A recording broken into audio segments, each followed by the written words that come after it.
Hi, my name is Dr. Lenne Tate, and I'm with the Marriage Recovery Center. We're talking today about the practicalities of forgiveness.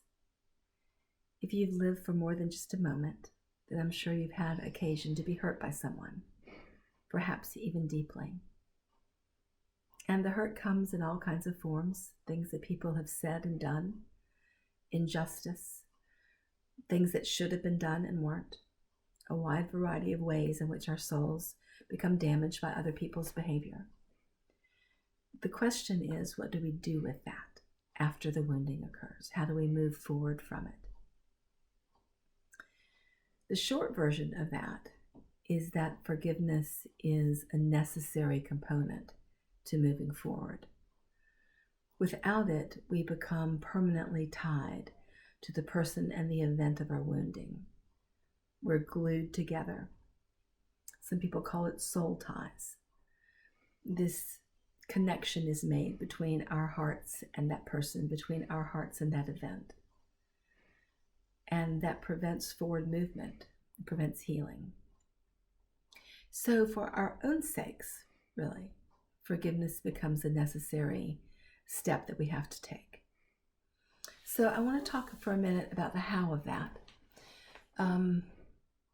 I guess the most important thing to say up front is that forgiveness is something that you choose, something that you do within your own soul, within your own being, that isn't dependent on the other person. You don't have to wait for them to ask you.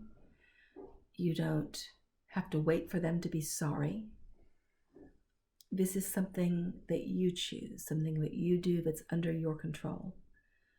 And that's important if you've been hurt, because the very act of being hurt often feels like a loss of control.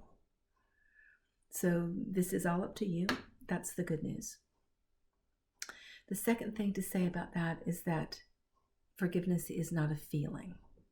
So we're not waiting to feel charitable toward them. This doesn't have to feel warm and gooey.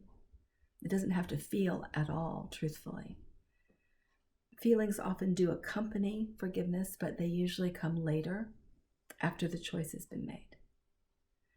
So when we talk about forgiveness, then we're really talking about you standing in this moment, being honest about the hurt that was done. This is not a denial of wounding. It's not saying, oh, it's okay, or it didn't matter. This is saying, this person really hurt me.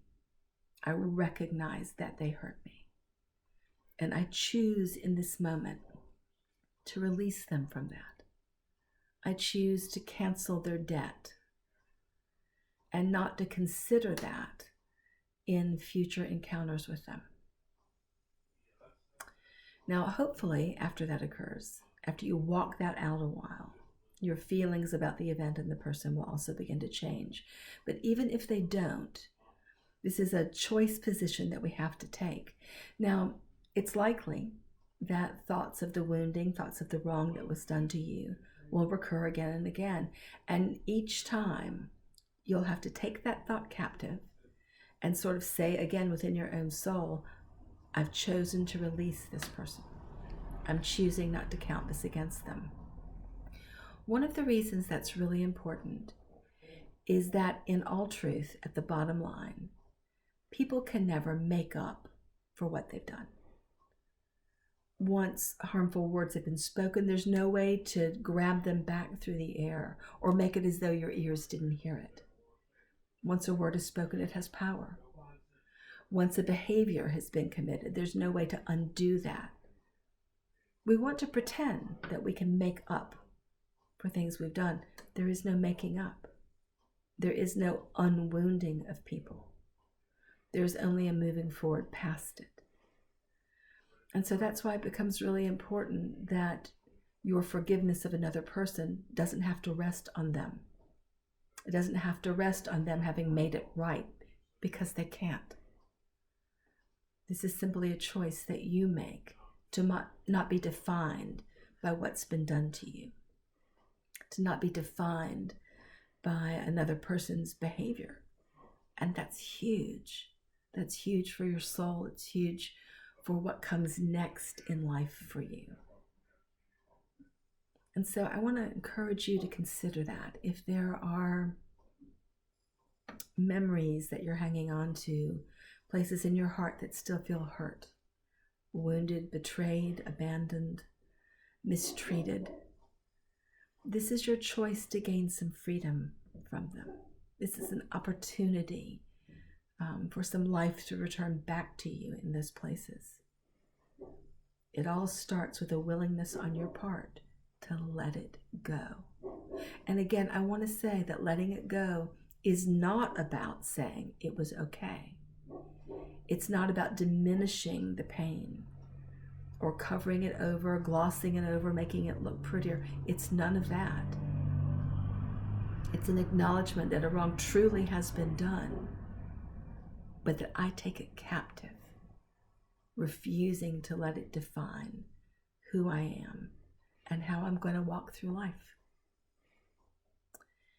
I hope that that has made sense. If you're finding that it's something that you would like some help with, something that you want to talk over, I'd be more than happy to do that with you. You'll see a number appear at the bottom of the screen. That's the number to our client care center. And if you'd like to give them a call, they'd be happy to set up some time for me to speak with you, or any of our other coaches or therapists too would be more than willing to do that. But it's well worth doing for your soul's sake. See you next time.